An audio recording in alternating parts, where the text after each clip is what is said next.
इस वीडियो में हम लोग हैलो एल्केन्स के बनाने की विधियों का अध्ययन करेंगे। Methods of preparation of hello alkanes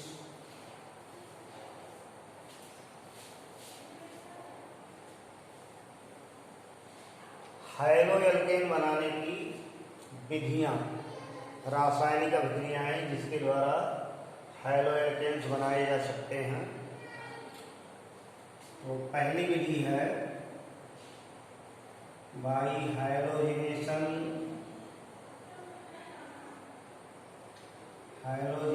of alkanes.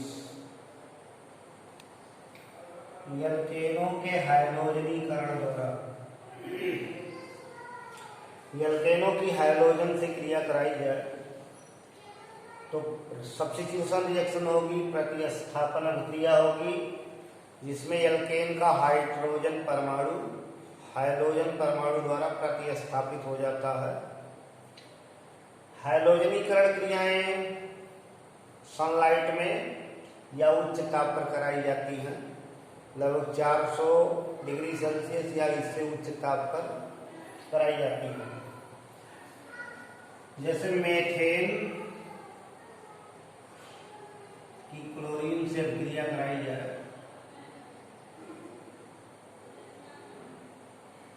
प्रकाश की उपस्थिति में, तो मेथेन का हाइड्रोजन हटेगा, क्लोरीन आएगा।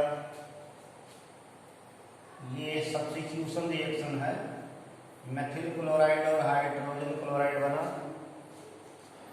अगर क्लोरीन की मात्रा अधिक है तो इसका हाइड्रोजन रिप्लेस होता जाएगा। मेथिल क्लोराइड फिर क्लोरीन से रिएक्शन करके डाइक्लोरोमेथेन HCl, डाइक्लोरोमेथेन पुनः रिएक्शन करके क्लोरोफॉर्म बनाएगा और क्लोरोफॉर्म पुनः क्लोरीन से रिएक्शन करके कार्बन टेट्राक्लोराइड और HCl बनाएगा। यानी रिएक्शन तब तक चलेगी जब तक सभी हाइड्रोजन क्लोरीन द्वारा रिप्लेस नहीं हो जाते, तब तक रिएक्शन चलती है। अगर इसमें मेथेन की मात्रा अधिक है तो मुख्य उत्पाद के रूप में, मेन प्रोडक्ट के रूप में मेथिल क्लोराइड बनेगा। तो एल्केनों का हैलोजनीकरण किया जाए, हैलोजन से रिएक्शन कराया जाए तो हाइड्रोजन आइटम रिप्लेस हो जाएगा और क्लोरीन आइटम आ जाएगा। हैलोजनों की रिएक्टिविटी का क्रम, chlorine is more reactive in comparison to bromine, bromine is more reactive in comparison to iodine. और इसी तरह एल्केनों की जो हाइड्रोजन है उसकी भी रिएक्टिविटी होती है। एल्केन्स की हाइड्रोजन में टर्शियरी हाइड्रोजन अधिक रिप्लेसेबल होगी, इसकी रिएक्टिविटी ज्यादा होगी। फिर सेकेंडरी हाइड्रोजन होगा, फिर प्राइमरी हाइड्रोजन होगा, उसके पश्चात मेथेन का हाइड्रोजन होगा। टर्शियरी, जिस कार्बन से 3 कार्बन जुड़े हों और 1 हाइड्रोजन जुड़ी हो, वो टर्शियरी हाइड्रोजन कहलाएगी। जिस कार्बन में 2 कार्बन जुड़े हों, 2 हाइड्रोजन जुड़े हों, वो सेकेंडरी है। और जिसमें कार्बन कार्बन से जुड़ा है और बाकी 3 हाइड्रोजन जुड़े हैं, वो प्राइमरी है। तो टर्शियरी हाइड्रोजन रिप्लेसमेंट ज्यादा होती है, इसकी रिएक्टिविटी ज्यादा होती है। तो एल्केनों में अगर कई तरह के हाइड्रोजन हैं तो हैलोजनीकरण करने पर एक से ज्यादा प्रोडक्ट प्राप्त हो सकते हैं। जैसे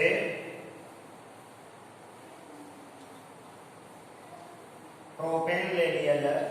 प्रोपेन में 2 तरह के हाइड्रोजन हैं।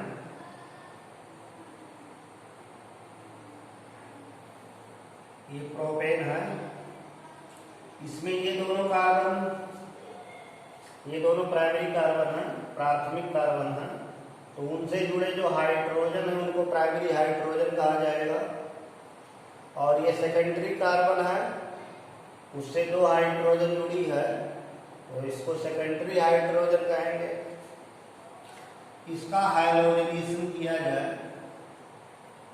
क्लोरीन से क्रिया कराई जाए, तो दो तरह के प्रोडक्ट फॉर्म होंगे। मोनो हाइलो डेरिवेटिव दो बनेगा,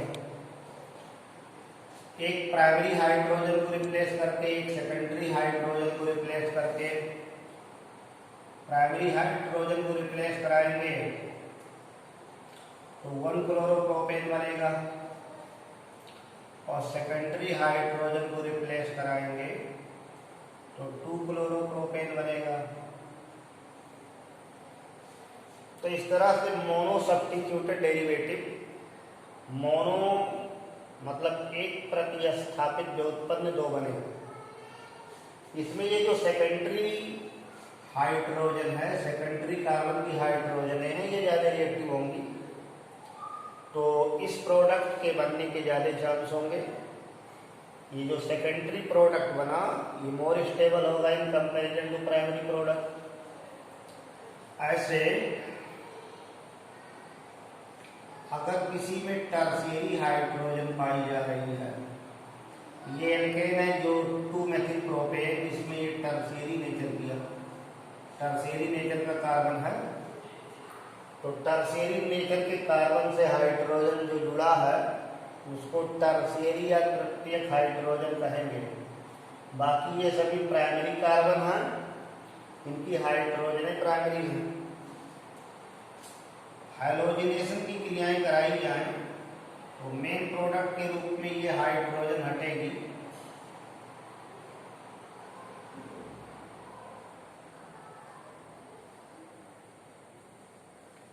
तो 2 क्लोरो 2 मेथिल प्रोपेन। तो इस तरह एल्केनों का हाइलोजिनेशन होता है। क्लोरीनेशन फास्ट होगा, ब्रोमिनेशन स्लो होगा, आयोडीनेशन और स्लो होगा। एल्केनों का जो आयोडीनेशन है, आयोडीन से जो रिएक्शन है वो किसी ऑक्सीडाइजिंग एजेंट के प्रभाव में कराई जाती है। जैसे मेथेन की आयोडीन से रिएक्शन कराया जाए तो ये रिवर्सिबल हो जाती है, मेथिल आयोडाइड बनता है और हाइड्रोजन आयोडाइड बनती है। हाइड्रोजन आयोडाइड स्ट्रॉन्ग रिड्यूसिंग है, तो रिएक्शन को रिवर्सिबल कर देता है, इसलिए इसमें ऑक्सीडाइजिंग एजेंट जैसे आयोडिक एसिड है ये मिला देंगे तो ये HI को I2 में बदल देगा। HI को I2 में बदल देगा, यानी जितना HI बनेगा आयोडीन में बदलता रहेगा और रिएक्शन फॉरवर्ड डायरेक्शन में प्रोसीड करती रहेगी। तो जो आयोडीनेशन है, आयोडीनीकरण है, आयोडीनीकरण क्रिया अति मंद होती है, बहुत ही स्लो चलती है और प्रबल ऑक्सीकारक की उपस्थिति में, प्रबल ऑक्सीकारक की उपस्थिति में कराई जाती है।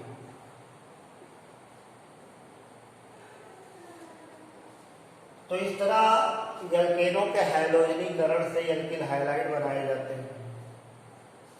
बनाने की दूसरी विधि है बाई एडिशन ऑफ हाइड्रोजन हाइलाइड्स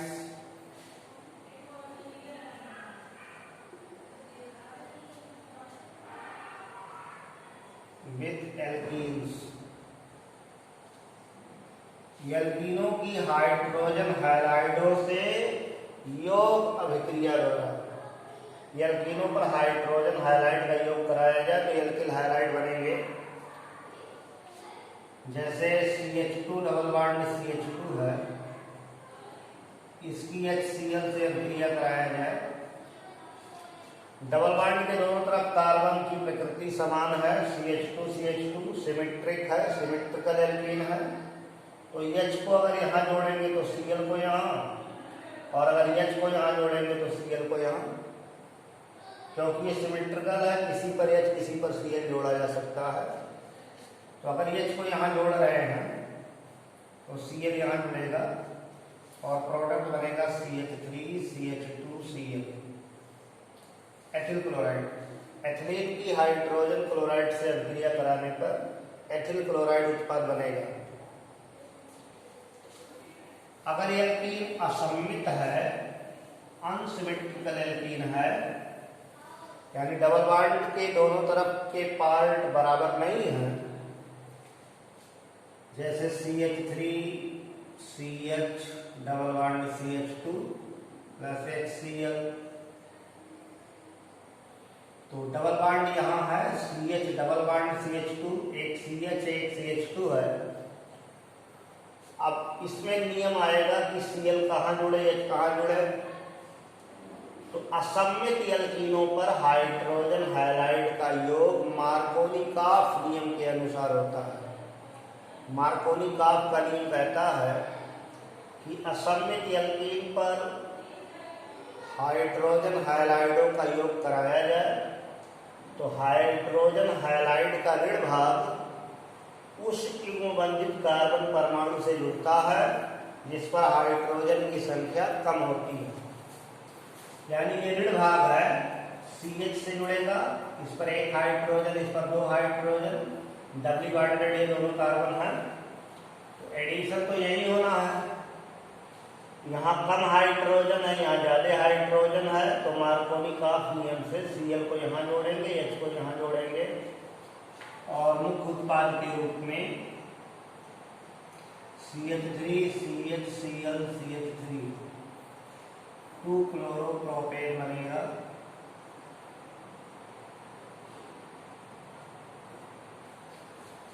तो असममित एल्कीन पर हाइड्रोजन हैलाइड का योग कराएंगे तो मार्कोनी-काफ नियम के अनुसार योग होकर के एल्किल हैलाइड मिलेगा।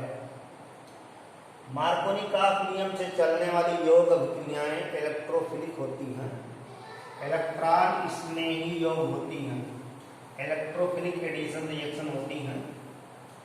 जैसे प्रोटीन पर HCl का योग हो रहा है, इसका मैकेनिज्म दिखाना हो, क्रियाविधि दिखाना हो, तो 2 स्टेप में चलता है। पहले स्टेप में इलेक्ट्रोफाइल जुड़ता है, इलेक्ट्रॉन स्नेही जुड़ता है, और दूसरे स्टेप में न्यूक्लियोफाइल नाभिक स्नेही जुड़ता है। तो स्टेप फर्स्ट में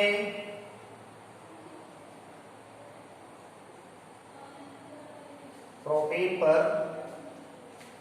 जब HCl आएगा तो पहले H खंड जुड़ता है, इलेक्ट्रोफिलिक हिस्सा जुड़ता है।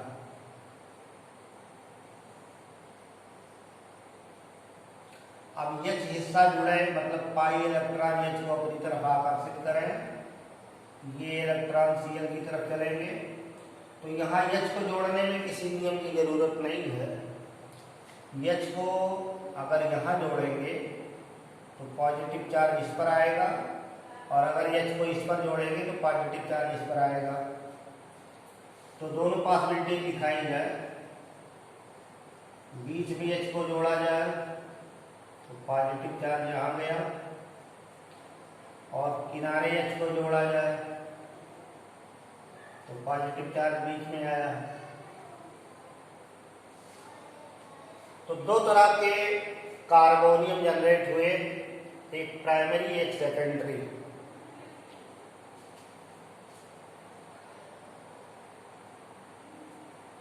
प्राइमरी और सेकेंडरी दो तरह के कार्बोनियम जनरेट हो गए। Since secondary carbonium is more stable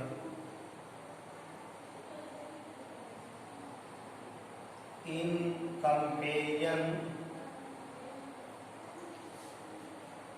to primary carbonium,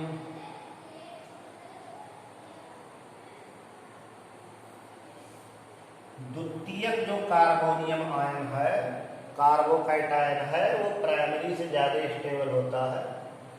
इधर ये दो एल्किल हैं, दोनों तरफ से प्लस आई इफेक्ट लगेगा, पॉजिटिव सेंटर को इलेक्ट्रॉन मिलेंगे तो सेकेंडरी ज्यादा स्टेबल होता है, और प्राइमरी में एक ही तरफ एल्किल होता है, एक तरफ से इलेक्ट्रॉन डोनेट किया जाता है, तो उसकी स्टेबिलिटी कम होती है।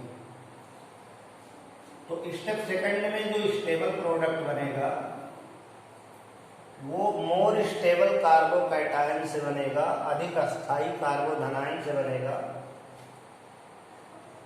तो जो सेकेंडरी कार्बोकैटायन है, आइसोट्रोपिक कार्बोकैटायन, इस पर क्लोराइड आयन फास्टली अटैक करता है क्योंकि पॉजिटिव सेंटर डेवलप हो गया और स्टेबल प्रोडक्ट बन जाता है,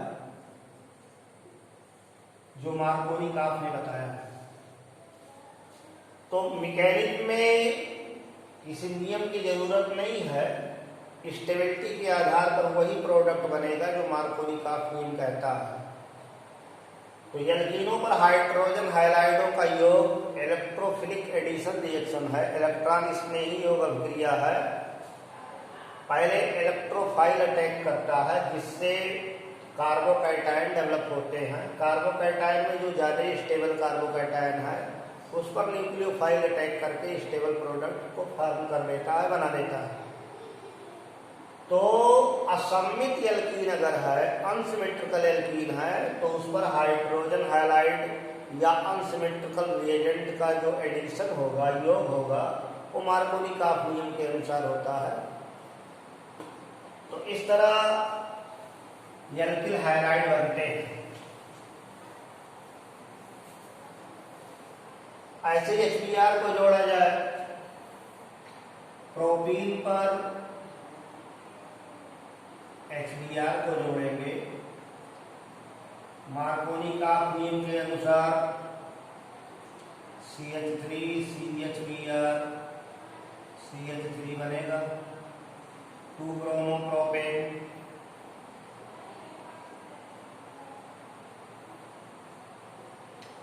HBr का प्रोपीन पर योग अगर कार्बनिक पराक्साइड की उपस्थिति में कराया जाए, जैसे बेंजाइल पराक्साइड है, यानी यही रिएक्शन ऑर्गेनिक पराक्साइड की उपस्थिति में कराया जाए, तो मार्कोनी काफ नियम के विपरीत प्रोडक्ट बनेंगे। अगर यहाँ ऑर्गेनिक पराक्साइड है, कार्बनिक पराक्साइड है, तो मार्कोनी काफ नियम के विपरीत प्रोडक्ट बनेंगे।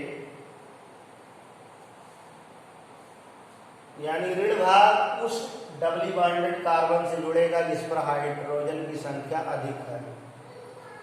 तो ऑर्गेनिक पराक्साइड की उपस्थिति में एल्कीन पर HBr का योग मार्कोनी काफ नियम के विपरीत होता है। इसे खैरस या खरास इफेक्ट कहते हैं।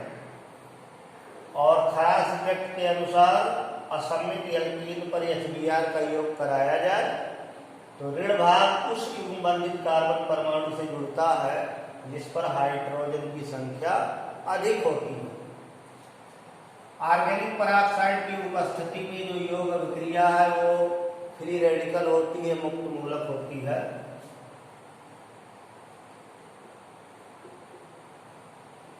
खैरस प्रभाव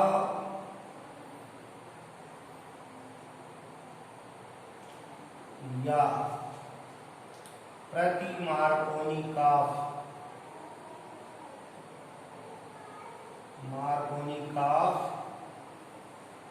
नियम से चलने वाली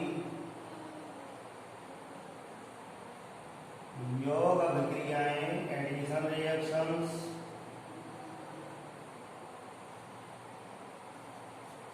मुक्त मूलक फ्री रेडिकल, मुक्त मूलक योग अभिक्रियाएं होती हैं।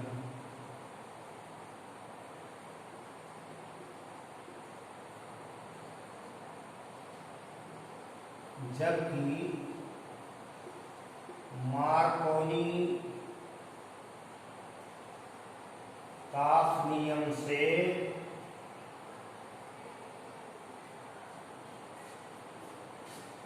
चलने वाली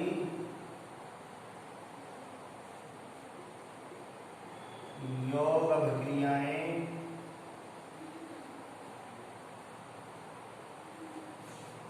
इलेक्ट्रॉन स्नेही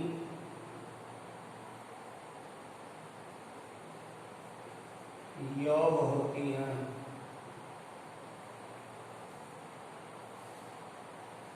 तो मार्कोनी का और खैरस इफेक्ट में मैकेनिक क्रियाविधि में ही अंतर है। मार्कोनी का नियम से जो योग होगा वो इलेक्ट्रोफिलिक होगा और खैरस प्रभाव से जो योग होगा वो फ्री रेडिकल चलता है।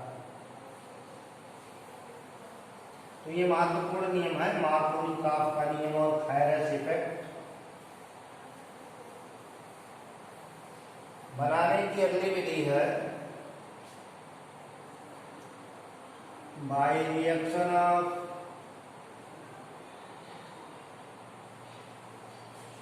अल्कोहल्स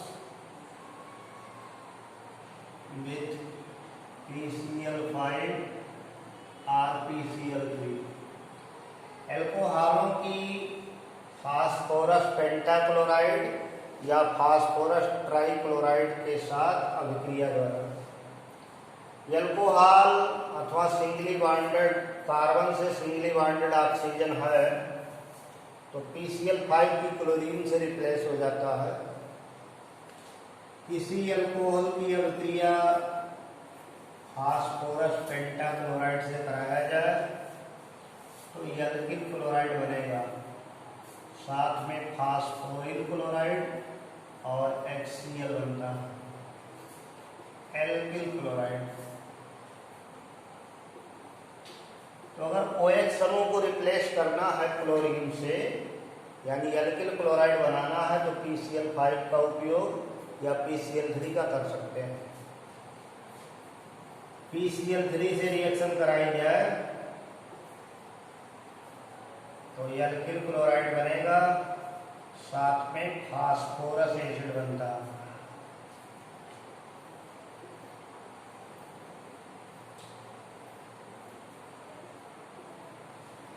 जैसे एथिल अल्कोहल है, एथिल अल्कोहल से एथिल क्लोराइड बनाना हो तो फास्फोरस पेंटाक्लोराइड से अभिक्रिया कराइए, ethyl chloride, phosphoric chloride, HCl बनेगा।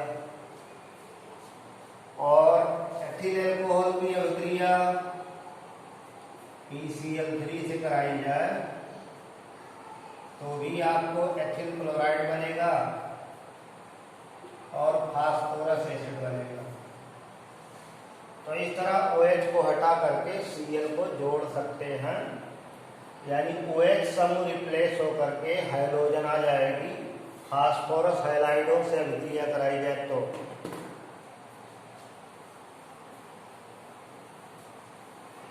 एल्कोहलों की थायोनिल क्लोराइड से रिएक्शन कराइए तो भी एल्किल क्लोराइड प्राप्त होते हैं।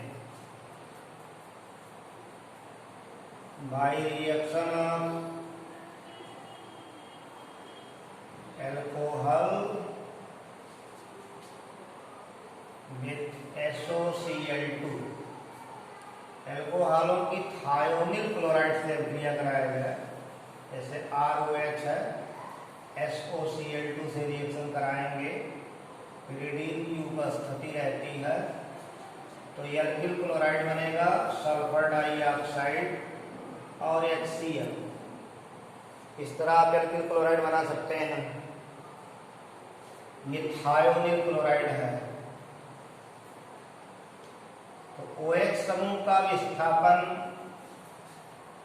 क्लोरीन परमाणु से कराना हो तो PCl5 या PCl3 या SOCl2 का प्रयोग कर सकते हैं। बच्चों, इस वीडियो में हैलो एल्केन बनाने की 4 विधियों का अध्ययन किया गया है। शेष अगले वीडियो में अध्ययन करेंगे। धन्यवाद।